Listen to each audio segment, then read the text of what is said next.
Warning! This video contains super awesome content not suitable for people who don't enjoy super awesomeness. Viewer discretion is advised. Hi. Hello, everybody. Hello. Hey, Mikey, what's up? Alright, so I don't think the notifications are going out. I haven't seen anything. I saw one.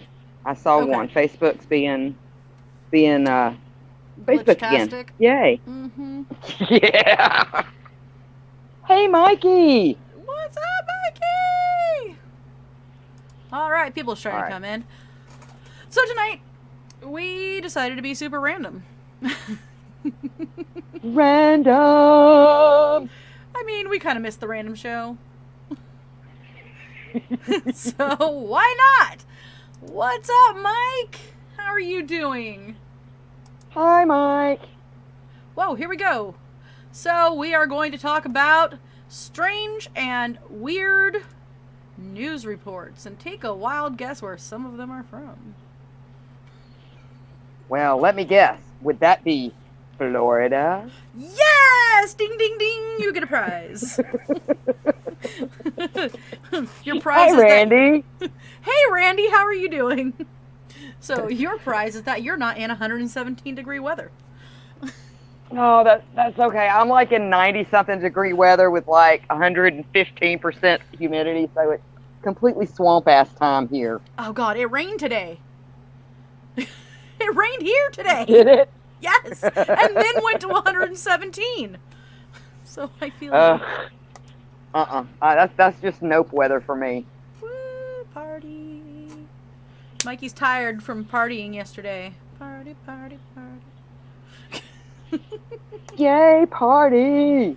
Well, I'm super excited about this. Like, we have not done weird news in like a really, really long time. Oh, I know. And for you guys just catching it, it's fun. It's a lot of fun. So, hey, I'm going in here right now and sharing some of the stuff out. My phone's dead and across the room, so otherwise I would be too. What's up, Frank? How are you, my love? Hi, Frank.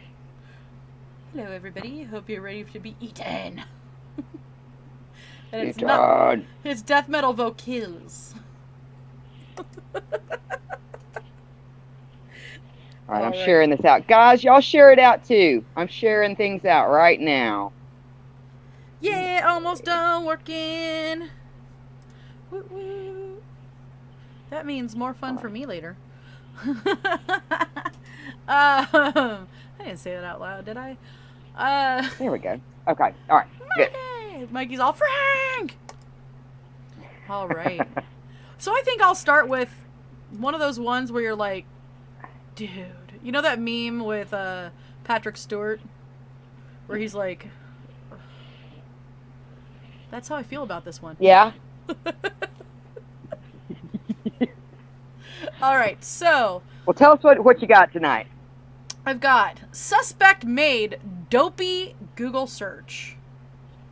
July 16th, while in custody and declining to take a field sobriety test, an Iowa motorcyclist suspected of drugged driving Googled, how long meth stays in your system after initial consumption. By the way, while sitting there with the cops. I think it takes a little bit longer. Police say that Robert Perez, 53, was riding a stolen Kawasaki motorcycle when pulled over on the 15th in Iowa City. Perez, cops allege, was making nonsensical actions while driving the motorcycle, which was listed as stolen in a law enforcement database. When questioned by the Iowa City Police Department, he claimed a fellow meth user loaned him the vehicle.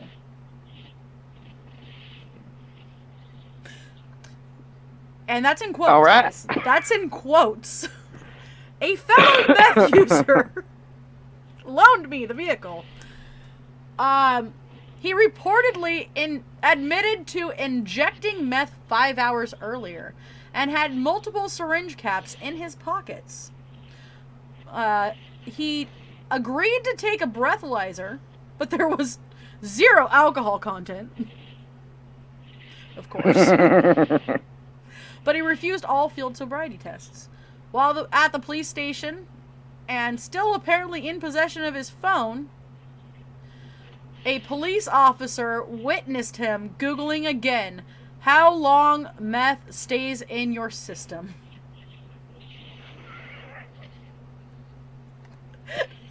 I will still say, much longer than he's gonna have to worry. He's gonna have to worry. Yes. Investigators subsequently secured a search warrant to draw blood, and they were taken to the crime lab for testing. He was released on the 16th at 9 in the morning, but he was charged with theft and being under the influence, and his driver's license was suspended.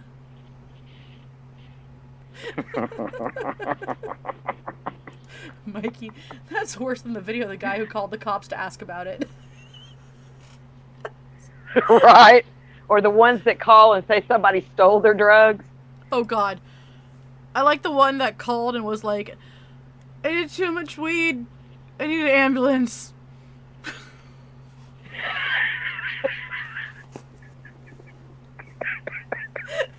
Well, I will take your Googling meth head and raise you one homeless man with no arms stabs a tourist.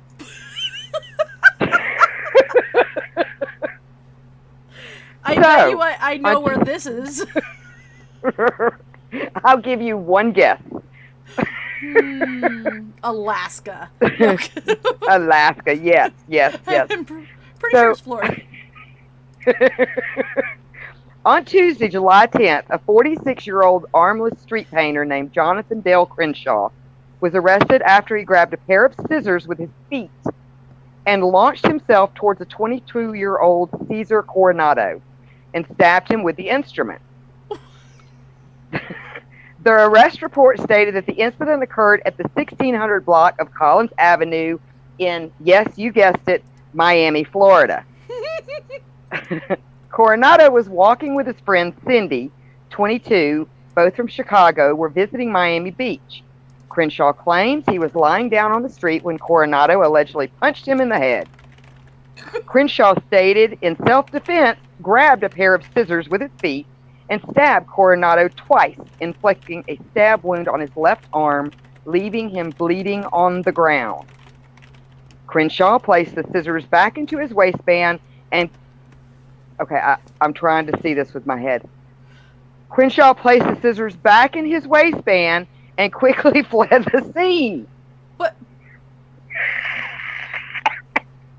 The police were informed of the situation and found Crenshaw at the 200 block of Lincoln Road nearby to the scene of the crime. What?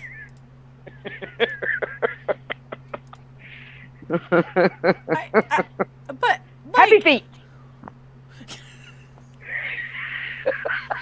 It's like my dog. Freya likes to... I'm going to hell for this one. Have you seen the picture of the guy that has no arms and a gun in his waistband? No. The caption says, I'm confused. Is he armed or not?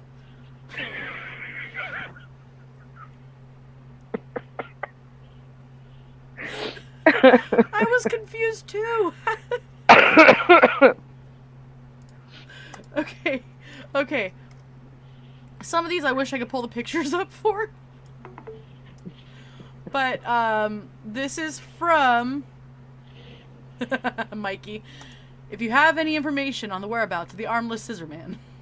Right. Beware the armless scissor man.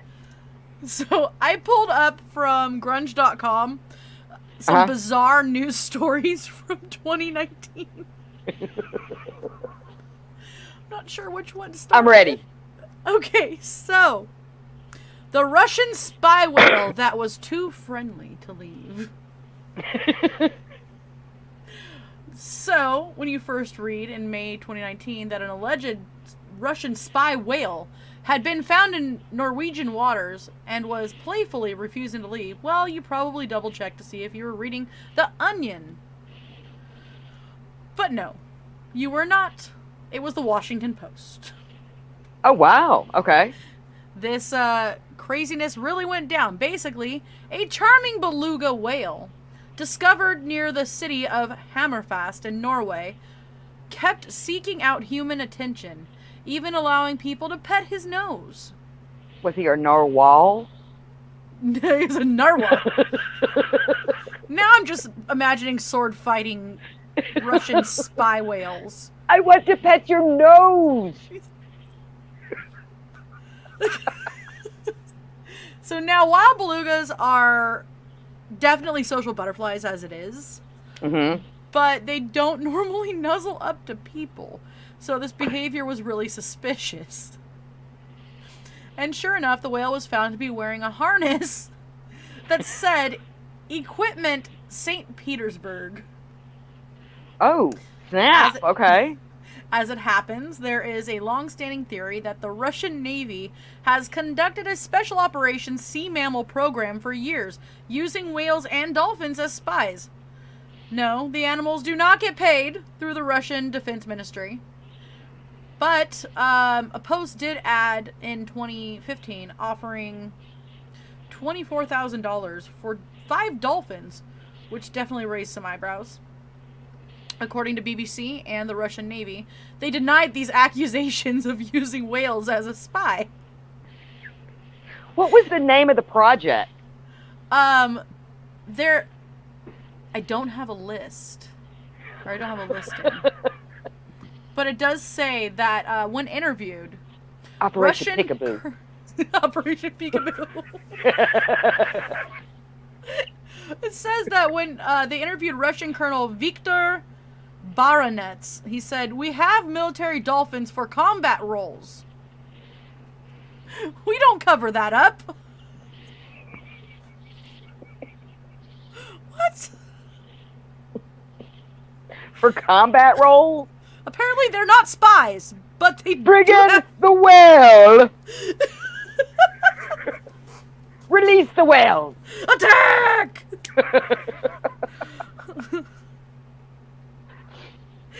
Onward, Shamu, Namu, Damu, and Blamu, whatever their names are now. Be free and attack! What's your next one?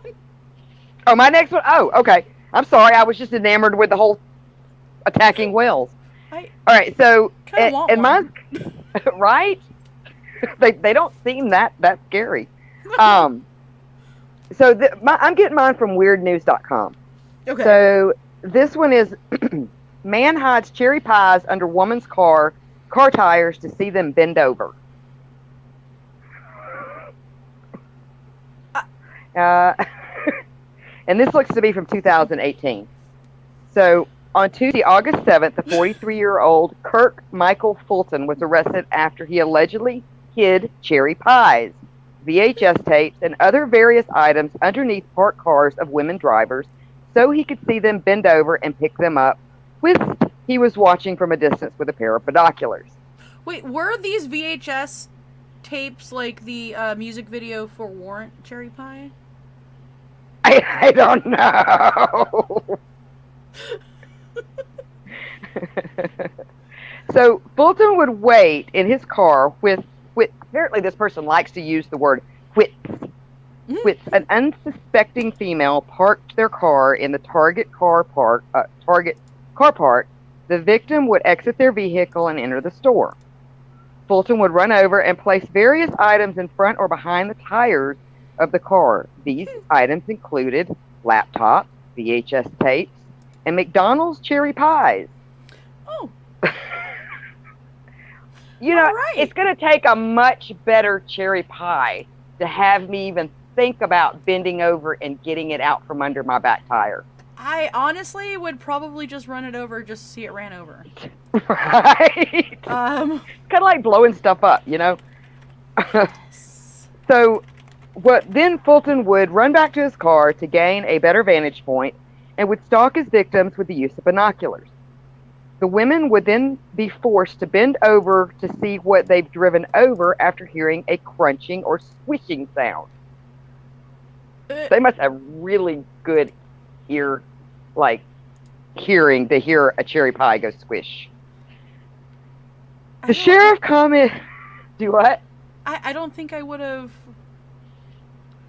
I don't know. I don't think I would have cared. I know. I don't think I would have. As long as I didn't hear a tire go pop, I don't think I would have cared.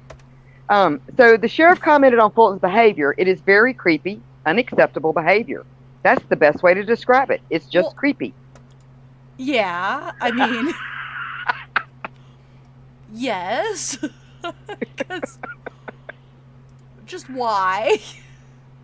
So he was eventually arrested and charged with aggravated stalking, and he was a habitual offender, second offense enhancement, as it was discovered that Fulton had been arrested for the same crime in 2007.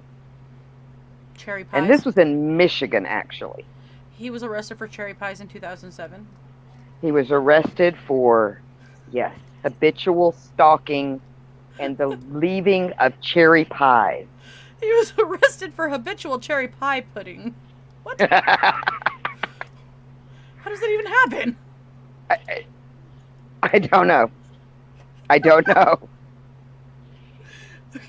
Okay. Let's see. Here we go. Finland gets rocked by the first heavy metal knitting contest. No. So, or should I say, no! And I wish I could show the picture. Mm-hmm. I guess I could. Here you go, guys. Mikey says, Free Willy. the Pied Peeper of Michigan. The Pied Peeper. Free Willy. So, there's a picture for you guys. Viking knitters. Viking knitters. So, Viking knitters. some things just fit together so perfectly that you can't imagine them apart. Peanut butter and jelly, salt and pepper, shoes and socks, hopefully. And then, of course, the epic combination of metal and knitting. That's, I've always thought those go together like you said, peanut butter and jelly. Right? Just, don't you see most of us at concerts like,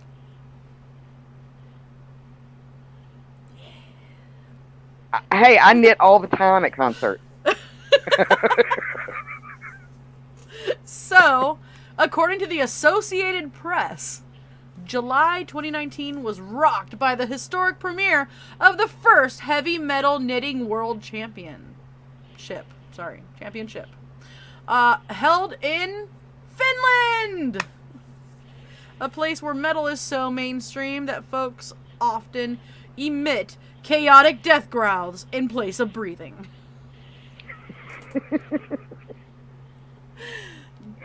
Just kidding about the breathing part. But heavy metal is really huge in Finland and Norway and like all that area.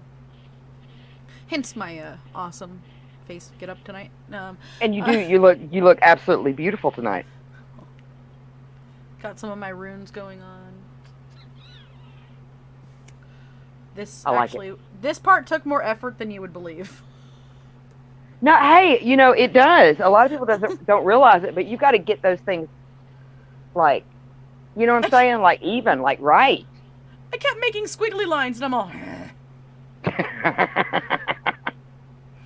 So, as the drums pounded and the electric guitars pulsed through the air and a crowd of 200 people cheered on an array of competitors who had traveled from all over the world, including a 35-year-old nurse from Michigan who performed with her 71-year-old mother and a 64-year-old friend. These die-hard metal fans, armed with needles and wool, tried their best to knit to the beat.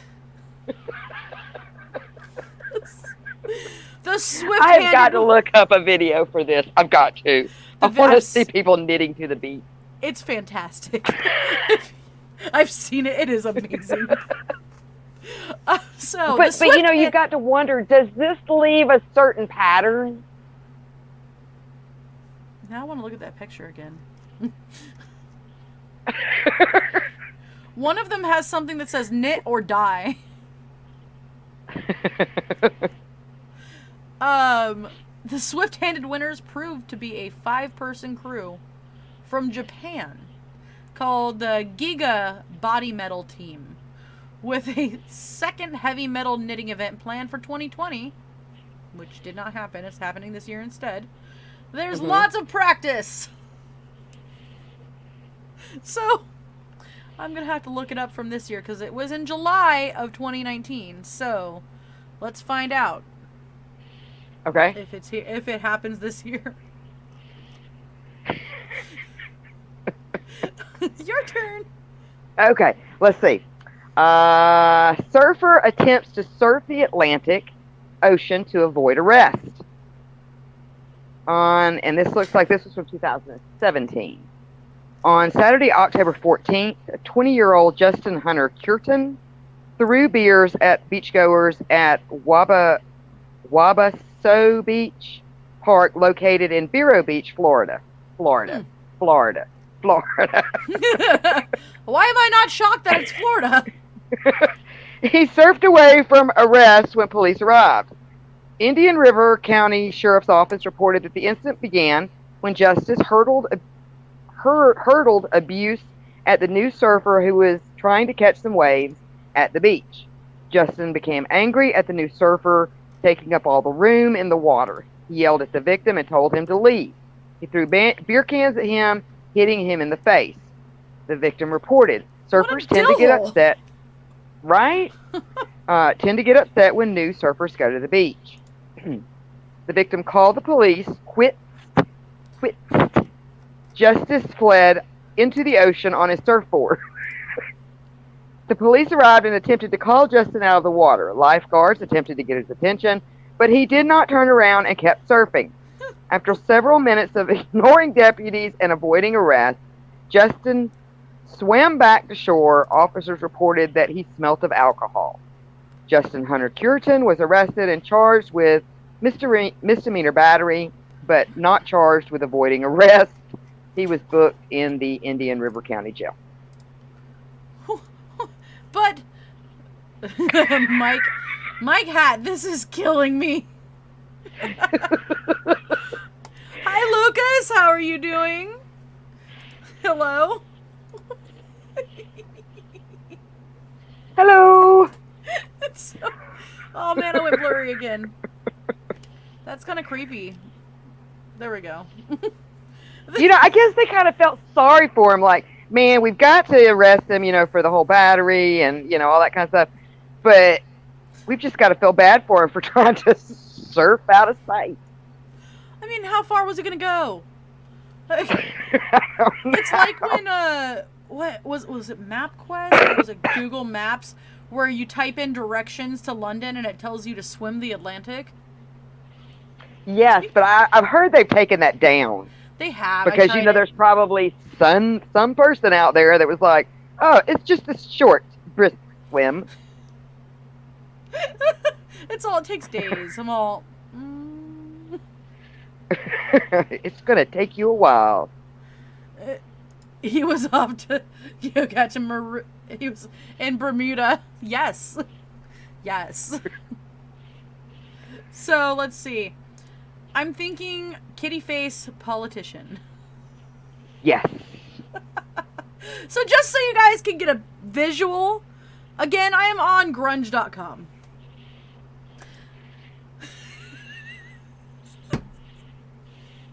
So, during a press conference that was put up to Facebook, a politician accidentally used the cat filter.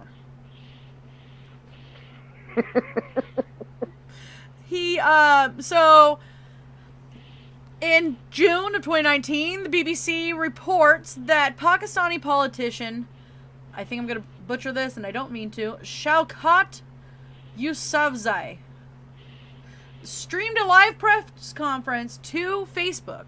Nothing unusual about that. However,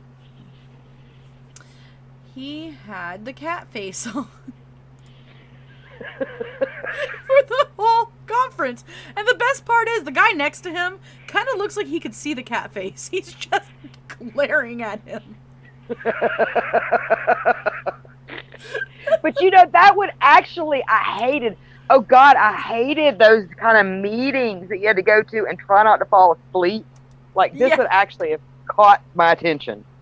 You're like, what? What is going on? This guy looks like it caught his attention. But, so, someone managing the feed actually accidentally turned on the cat filter, meaning all those oh-so-serious politicians were streamed to viewers with cartoon cat whiskers and little pink ears. Just like JFK didn't inhale. Mike, you're funny. 2 minutes after the press conference ended, the official video was deleted. But there were already screenshots saved, and there have been an array of goofy memes that will probably haunt these guys for eternity. The Pakistani Tehreek-e-Insaf, or the PTI party, blamed human error and claimed that actions had been taken to avoid a repeat performance. Honestly, though, more people would watch these sort of things if this happened. Yeah, I would. It would actually pique my interest. Right? I'd be like, what? It's like when Kelly and I end up talking all day. It's like just different. Mike says, just like JFK didn't inhale. My ass.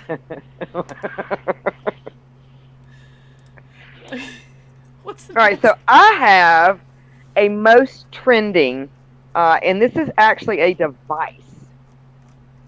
I don't think that it probably worked very well, because this was from an article in 2016, and I haven't heard of it since then. So, the police lassoing bumper for car chases.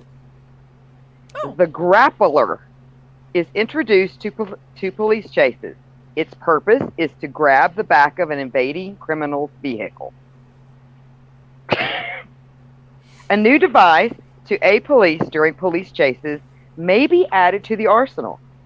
It has been dubbed the grappler, a Y-shaped bumper made from a strong nylon material which attaches to the front of a pursuing vehicle, and it shoots out at the evading criminal's hind wheels, lassoing them tightly.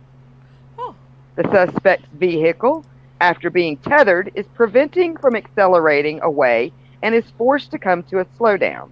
This stops the criminals chasing their car or hurting other road users.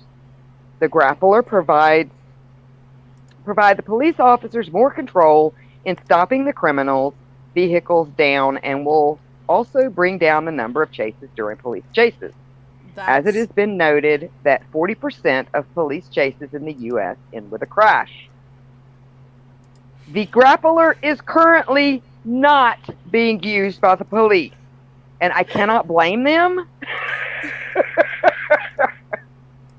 Because if you look at the pictures of the grappler, I think it's going to wind up causing more accidents than it will prevent. Why does Ninja Turtles come to mind with this? Somehow I feel like Shredder should be using this device. Or at least Bebop and Rocksteady, okay? Okay, let me explain to you.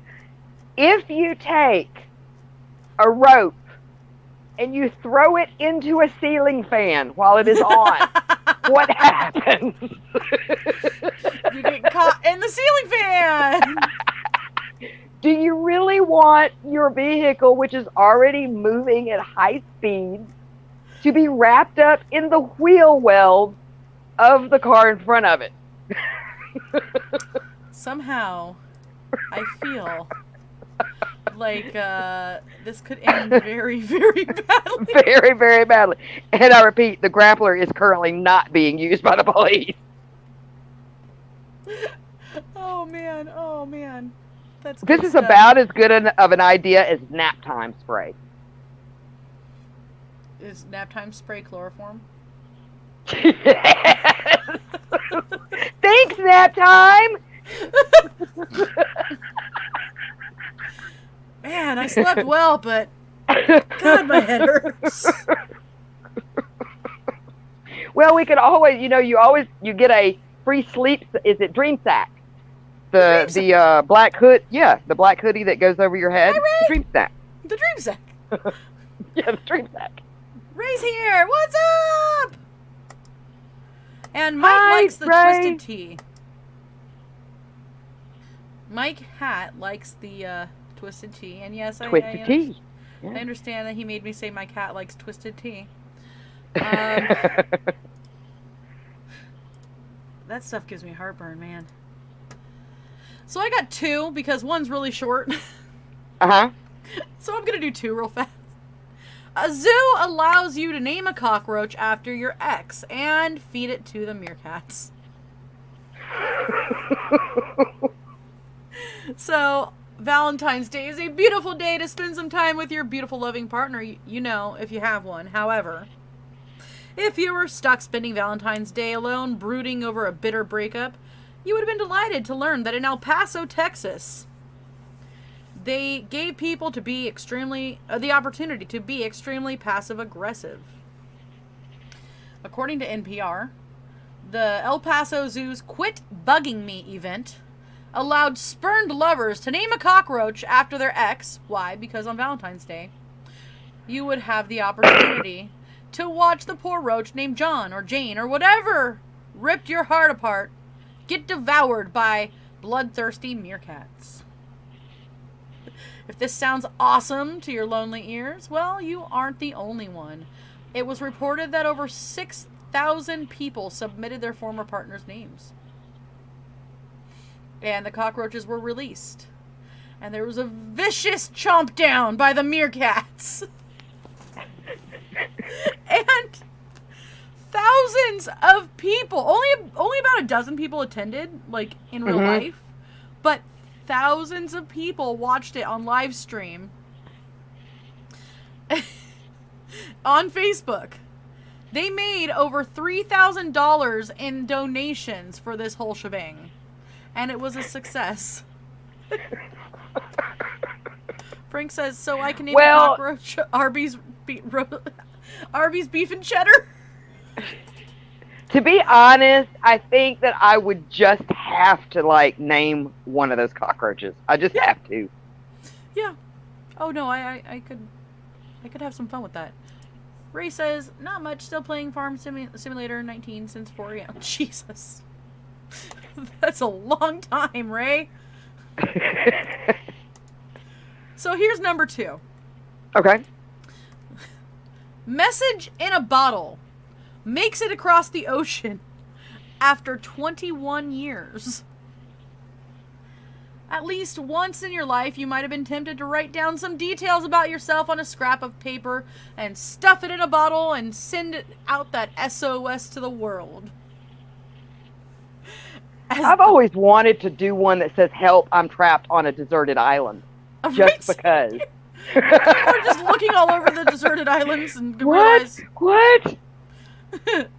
So, but nobody ever finds these bottles, right? No. I can't. I've got to say, I think I've heard of one other person actually finding something like this. I did hear of one that was pretty interesting because it was really old. Uh-huh. Mike, damn. Meow, what's up? Steve the cat in the house. Steve! So, back in 1998, according to the United Press International, a 13-year-old New Hampshire boy wrote a note stating simply, "Hello, my name is Matt Rhodes. Please write back." And where was he from? New Hampshire. Okay. I'm not seeing who found it. Does it say where it was found? Oh, Scotland. Oh, shit. Okay. Hey, Calvin. So, Now, it would be utterly amazing if it was found on the Pacific Ocean. oh, right? Mhm. That would have been really cool. But so for the next 2 decades, that little bottle swam 3,000 miles across the ocean, and in 2019, it was found on a Scottish beach by a family, by a man, Mike Bullum. Rather than replying via message in a bottle, because he figured it probably wouldn't make it to Matt Rhodes, because it's really unreliable delivery system. I mean, 21 years, man. I mean, we thought FedEx was bad. Come on. Right? He actually found him on, I think, where is it? Instagram. Oh, Twitter. He found him on Twitter. Cool. And Rhodes is now a 34-year-old musician. He's the lead vocalist for a Boston-based metal band called And Then There Was None. Nice.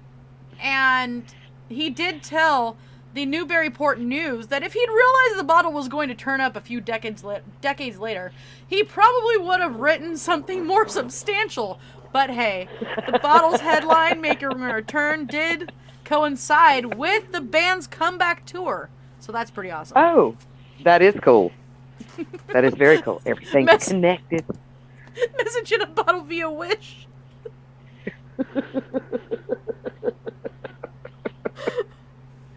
Oh boy. So what's next? Okay, let's see. Man claims to be God. Punches police officer. On Sunday, October 8th, and this was from 2017. On Sunday, October 8th, 19-year-old Jacob Michael Bort from Melbourne, Florida, assaulted a police officer with claiming to be the one God ruling over all mankind. Jacob was quickly arrested after his violent outburst. On the evening of Saturday at approximately 10:30 p.m., police arrived at Radnor Drive and Central Boulevard. What they spotted was an adult man running around, flailing his arms, and shouting a female's name in the street, all whipped, sweating profusely. The sweaty man was none other than Jacob, who stands at an intimidating 6 feet 7 inches. Jacob approached the police officer with clenched fists and shouts, "You don't know what I've been through. I am God." And then he proceeds to punch the police officer in the head. The officer used a taser on Bortz to subdue him, but he stood there and laughed, ha ha ha, cackling, "I like pain." The officer managed to tackle Bortz to the floor and make their arrest. Jacob Bortz was charged with battery on a law officer, resisting an officer with violence, and resisting an officer without violence. He is being held at the Brevard County Jail with a $10,500 bond. Oh. I I am God. So I think I'm gonna play our advertisement. Okay. And then I have a really cringy one.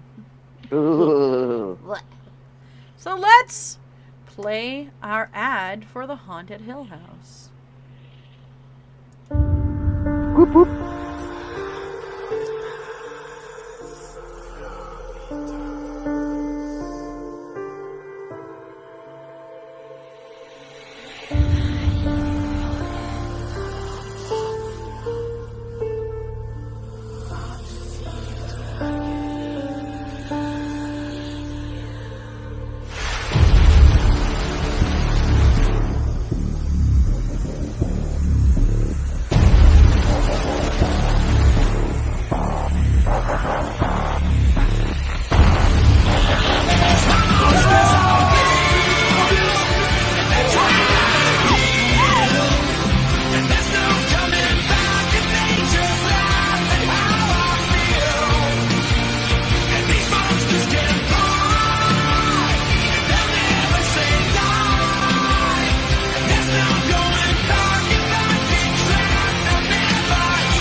Gotta say, I actually looked this time when they went and focused in on that closet.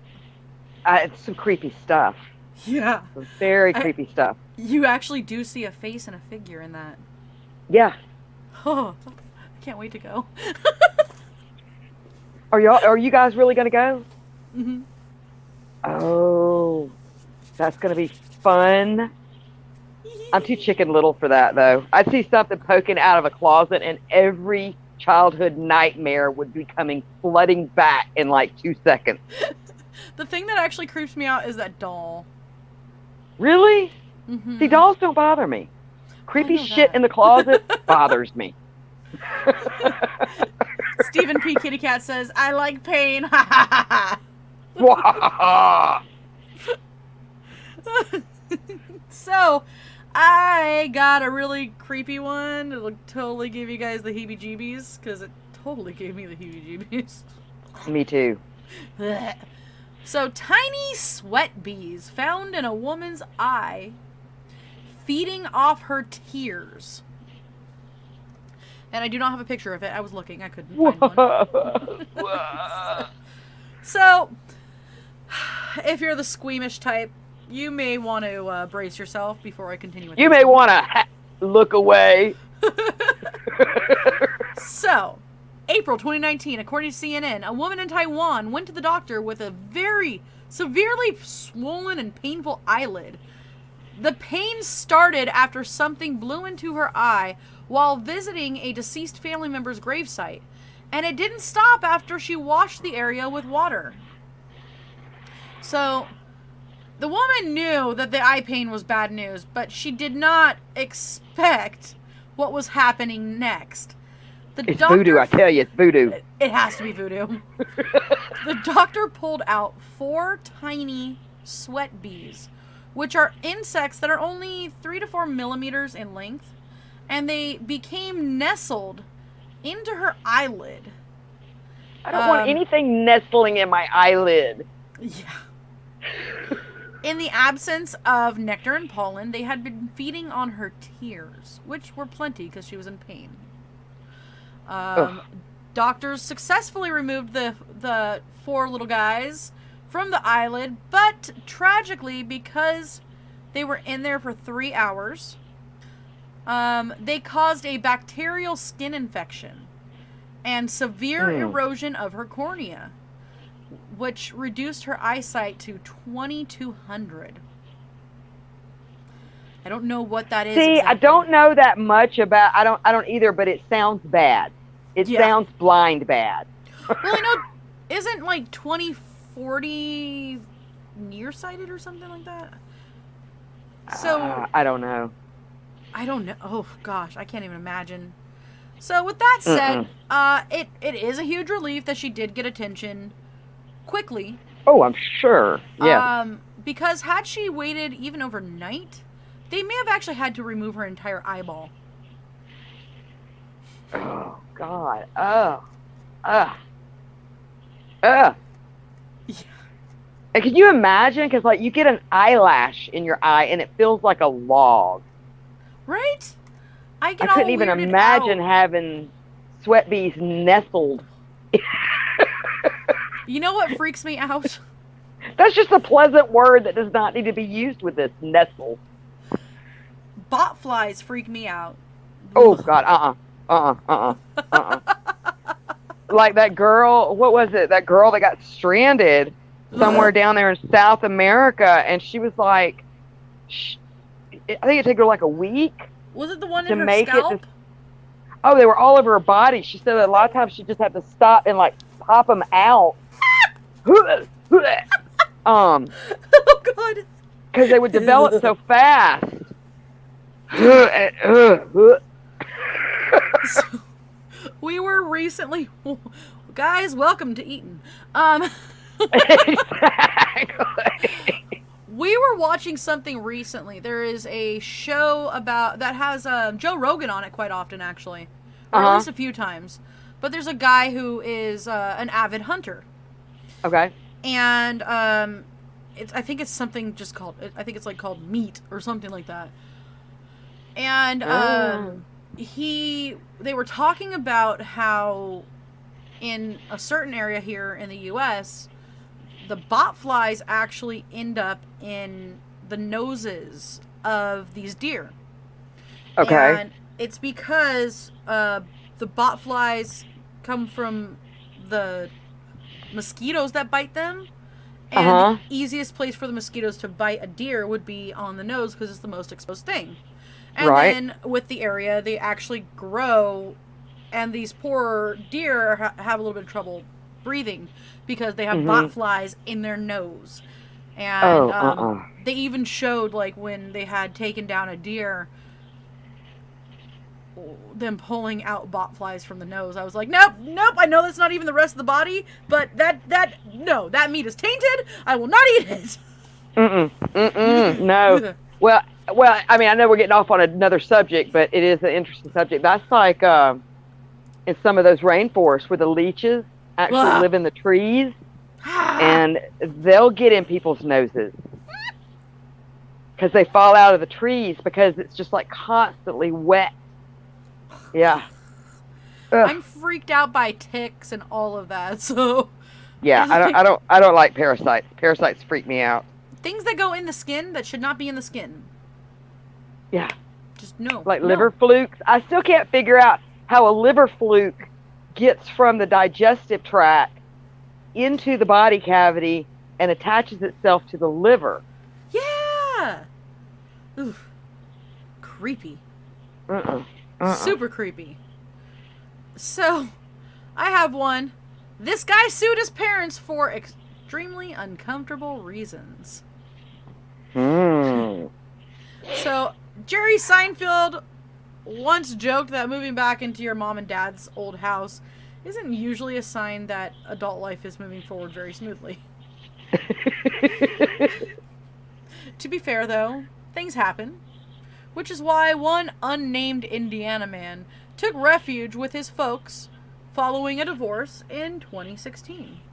He was able to move out again 10 months later, but in 2019, this 40-year-old man decided to sue his parents for $87,000, according to the Associated Press, over a pretty weird moving-related incident. Okay. What sort of catastrophe could possibly be worth ruining your family relationships in such an expensive way? It's pretty awkward. What? The man claims that his parents threw away a dozen boxes of his adult films and magazines, including such titles as Big Bad Grannies, which he estimated to possess a total worth of $29,000. Now, sure, that's a lot of money to throw away, but why would that might be why he wound up divorced and in his parents' basement? Yeah, definitely. But why would anyone, especially a man seemingly broke enough to have had to move back to his parents for almost a year, have invested such a ridiculous amount of money in sort of thing? You could rent your own place for a year or two for that amount of money. Right? You can put that down on a house, like as a down payment. According to the Detroit Free Press, the man's evidence of wrongdoing includes an email from his father, who evidently said he was doing his son a big favor. Not exactly the kind of conversation you want to share over Thanksgiving dinner. By the way, son, I threw away your big bad grannies. Oh, gosh. Mike says, I hate leeches. Bed bugs are the worst. Ray says, another place where tree leeches are is the Vietnam jungle. Yeah, I believe it. Steve, the cat, remembers my story, I think. I remember the story. Because of the appendix. That's part of the liver, which goes into the stomach a little bit. Oh, okay. All right, well, that makes sense. And, like, bile. Okay, that could... Okay. I mean, big bad grannies, man. But...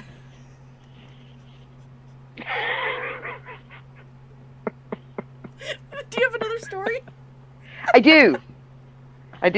We gotta get away from Police the big called. Police called after chicken nuggets not cooked fast enough. On Friday, June 9th, officers of the Waco Police Department, based in Waco, Texas, in Waco, Texas, All right, Waco. were We're called gonna out be to. talking about Oh, are we? that. Yeah. I don't think it has to do with fried chicken nuggets, does it? No. I It's mean, the other never white know. meat. You never really know what set them off, though. It could have been. It could have been these damn chicken nuggets. Damn.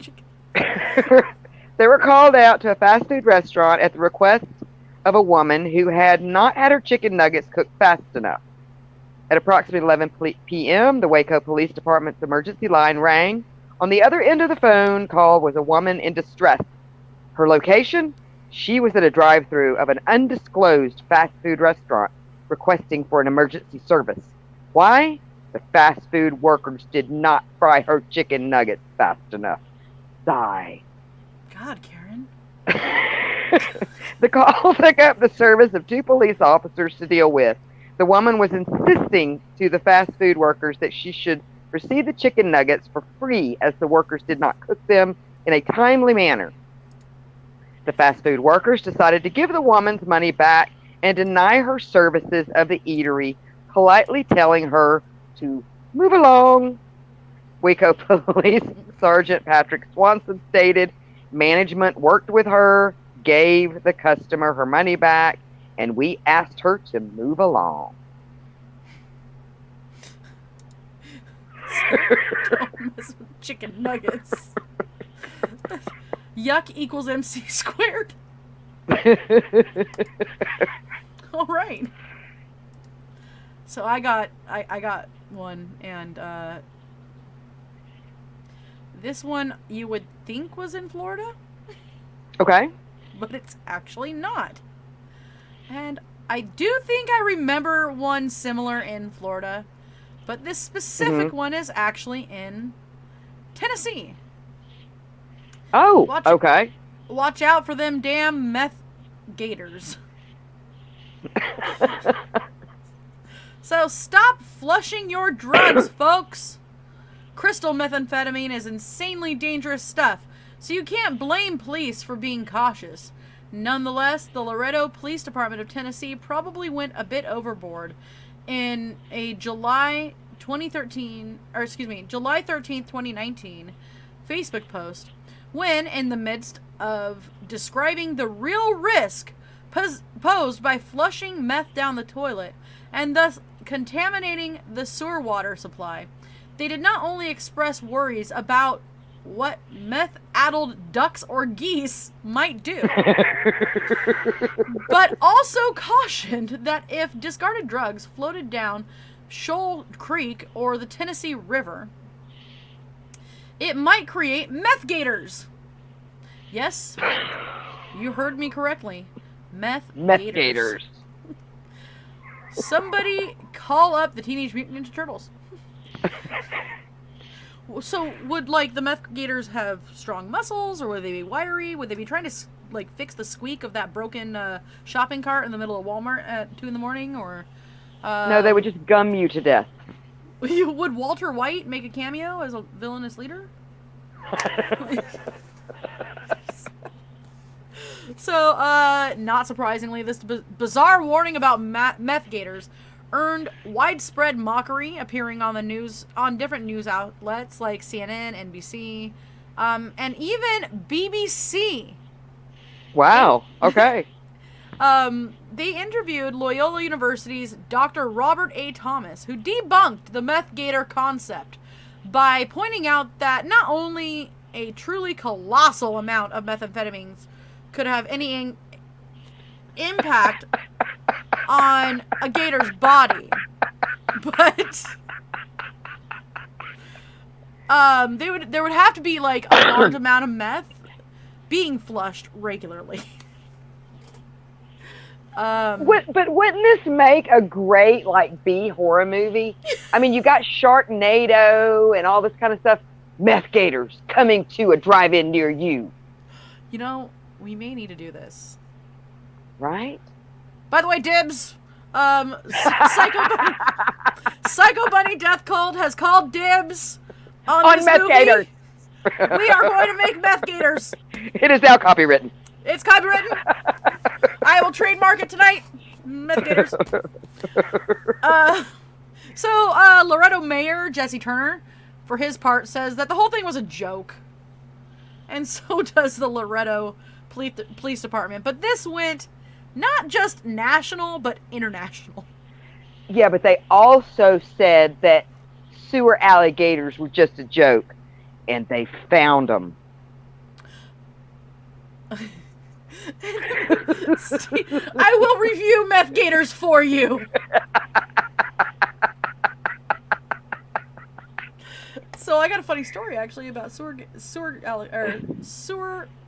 Alligators? alligators. Okay. My mom used to work for somebody in LA that had a pet gator. Okay. And he would bring this tiny little alligator into the office, and it would have a rubber band on his mouth, and my mom wasn't exactly comfortable, but she would end up babysitting this tiny little gator. Okay. Well, the gator's name was Todd, I think. Todd, yes. And Todd got kind of big, and then suddenly just didn't come around anymore. And my mom was like, well, whatever, maybe they're keeping him at his house or whatever. It's just getting too big to carry around. Yeah. Turns out, I don't know if you guys remember a news story about them finding an alligator in Los Angeles. Oh, shit, for real? In the Los Angeles River. It was Todd! It was Todd. It was indeed Todd. Todd the alligator. Which is actually really funny because my dad's name is Todd.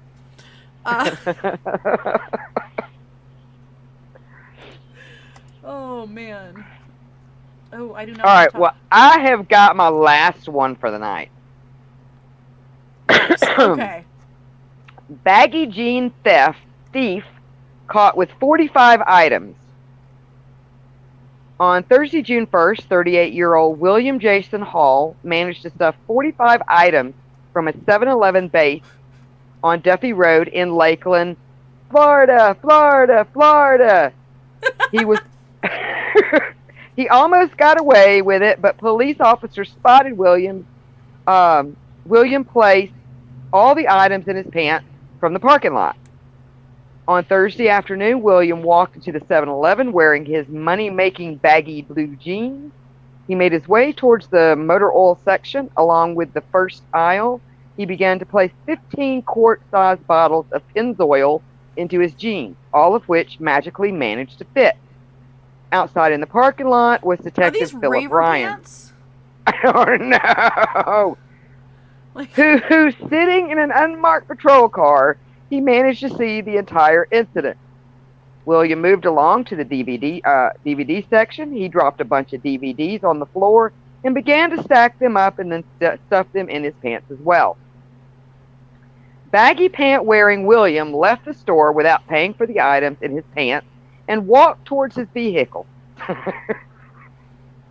Detective Ryan jumped out of his vehicle, saying to the brazen thief, "I don't think so," and asked him something along the lines of, "Are those movies and bottles of motor oil in your pants? Or are you happy to see me?" Are you happy to see me? Williams was made to march back into the store by the detective. He placed all of the stolen goods on the cashier's desk. The DVDs stolen were an assortment of treasure hunt movies. William Jason Hall was arrested and charged with petty theft. This was William's third petty theft charge, making this incident a felony. Oh my god. All I can think of was Empire Records. Well, and I'm thinking of like, who was it? Like Hammer Time? You know, like the Hammer Time pants? Yeah. Like, I'm sure he didn't like just walk out of the store. It was probably more like an oily shuffle.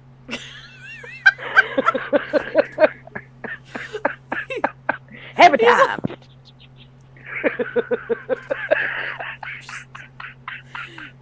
Just imagine the cop. Nice jacket. Big pockets.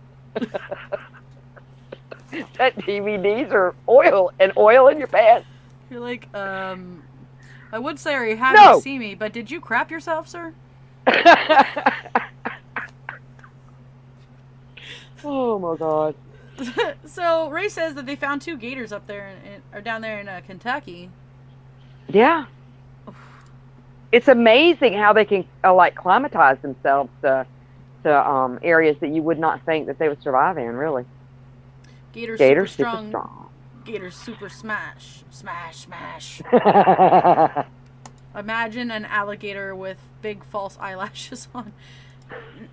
Somehow I'm just thinking of Gremlins now. Yeah, if you like increase that snout, I could totally see it. I could totally see it. So I have one last one as well. Then we can be done for the night. So cell phone sacrifices itself to save a man from an arrow.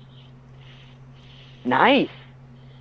Tonight, when you check your last text messages and plug your phone in for the rest of the evening, you might choose to hold a moment of silence for one particularly brave cell phone that took an arrow to the heart so its owner could live. This is hard to say with straight face. According to Reuters, a 43-year-old man in Nimbin, Australia, was standing outside of his home when he was confronted by a man wielding a bow and arrow. This might sound like an incident. Happens here all the time. Right? Just, what's up? How you doing? Give me all your cash.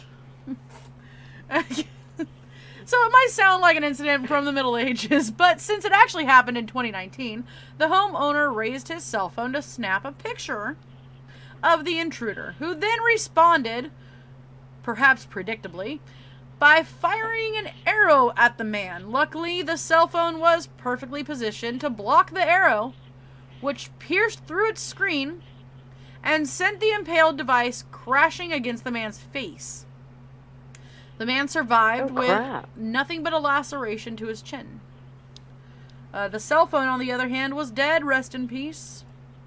Authorities said that the 39-year-old attacker was arrested at the scene and later charged. Yeah, that would be like attempted murder right there. That would be serious. I mean, could they call it murder if you murdered an expensive cell phone? Well, see, and I don't know what kind of arrow was it? Was it like one of the kind, like the practice tips, or are we talking about like an actual razor tip, like people use down here in the South for hunting? It sounds like it was a hunting I've seen arrow. those things. Yeah, but it sounds like it was a one of thousand wonders. The metal tips, not the sharpened.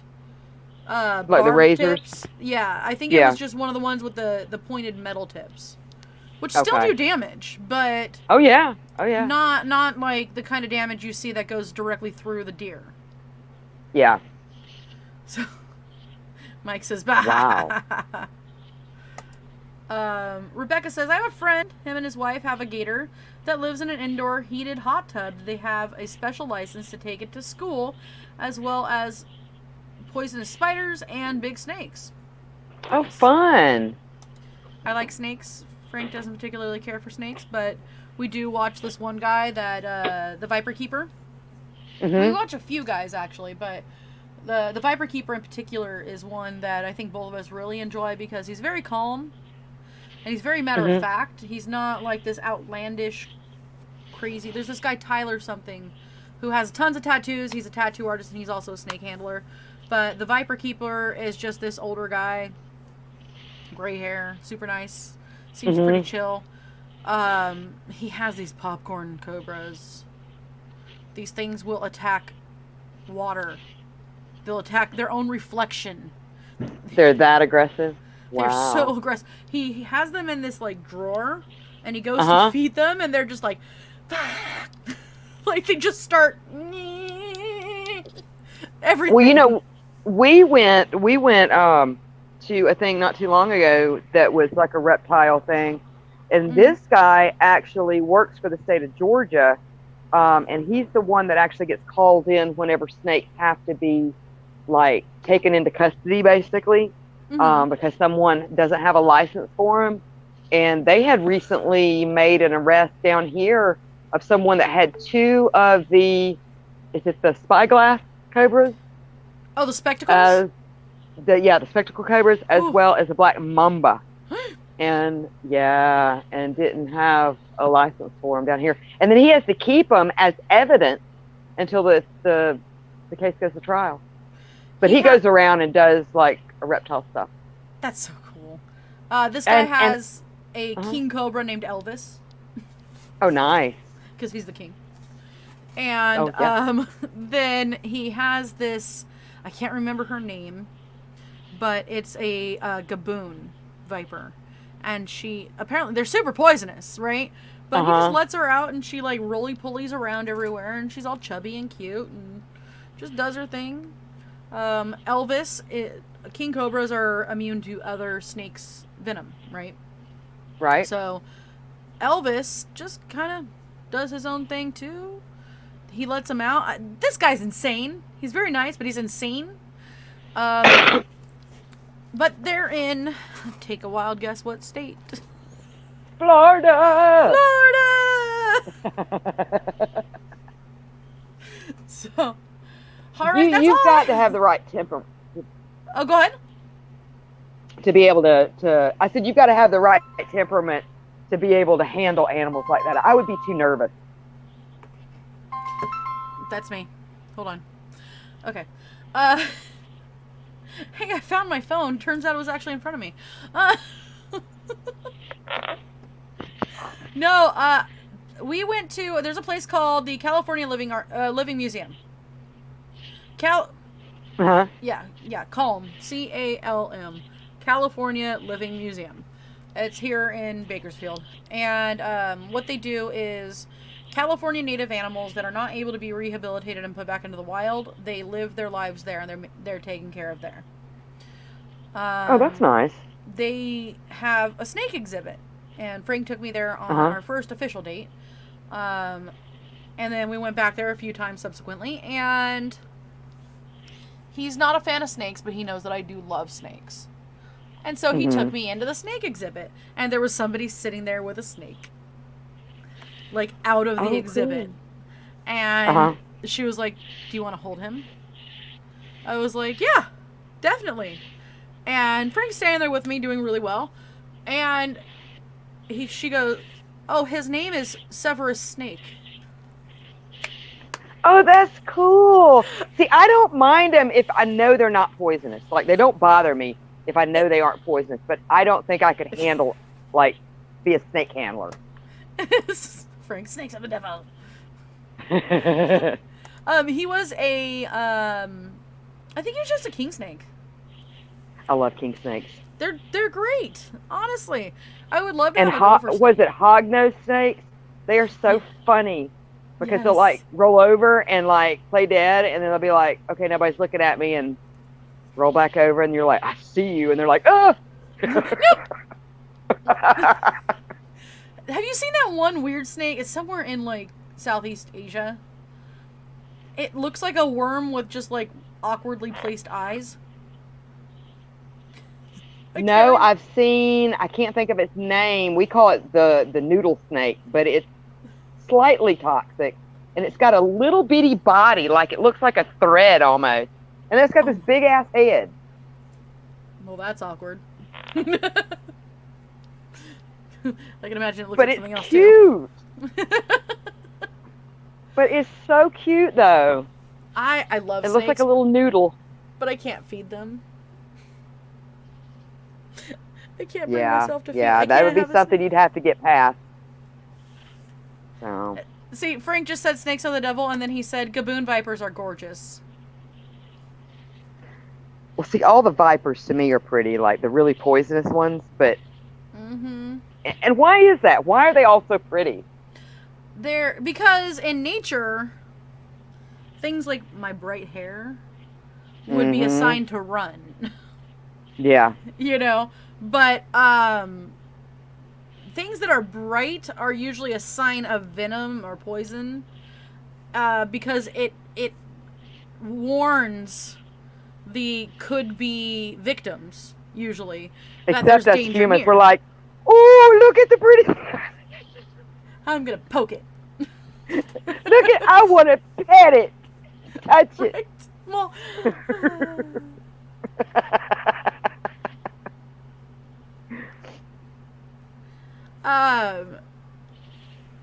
and so Frank says, "Hey, Ray." Ray says, down in Houston, Texas, they found hammerhead worms. Those are creepy. We've got them here in Georgia. Not a lot, but I've seen them before. Those are creepy. They are nasty looking. She poison.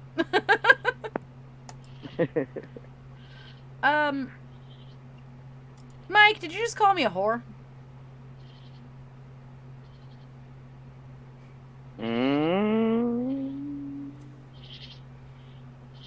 For the record, I already have a feeling I know who Mike is.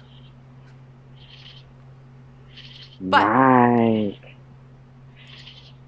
tattoos are for sailors and prostitutes, huh?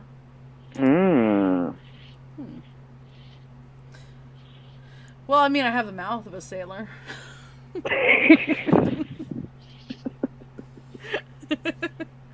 Oh, yeah. So, Ray says, Vietnam, two-step vipers. Bright green. Mm-hmm. You get bit. I see what he's trying to say. You get a bite from it, take 2 steps and you're dead. Those things are beautiful, though. Those are the ones that are like a bright green, aren't they? Yes. Yeah, those are pretty. Mike does say that the black mamba is a sexy snake. I mean, I didn't know you liked Kobe Bryant that much. So, I actually really want a reticulated python or a rosy boa. Mm-hmm. But again, I've had mice as pets. I've had rats as pets. I can't. It's definitely something you've got to get used to, and because my daughter wants a snake really bad, and I don't think she's really prepared for that yet. I'm not. Even like, Yeah. I think the fact that you can buy Pinkies already dead and frozen bothers me even more. Yeah, but a lot of those, though, I mean, if you think about it, are really, like, you can get those for science projects, too. That's what a lot of people true. use them for. So. Well, thank you. I'm a sailor. I'm not a whore. I'm a sailor. Yo-ho-ho and a bottle of rum. Like, I got a jet. Alrighty. Well, we are 15 minutes over. We do have we have Frank coming on tonight. He's going to be playing, I'm not sure what, but we'll find out. He's going to be playing a video game. Although Ray does say, my dad encountered a few of them while he was in Vietnam during the war. They had more fatalities from snakes than they did bullets. Oh, wow. That's pretty interesting. That's crazy, yeah. Alrighty, well, thank you guys. Have a wonderful night, and we are going to play our outro. Not sure which Bye. one. Eeny, meeny, miny. There we go.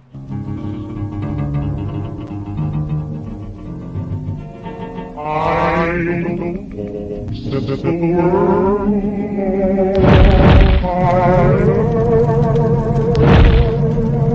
I don't know what's in your heart.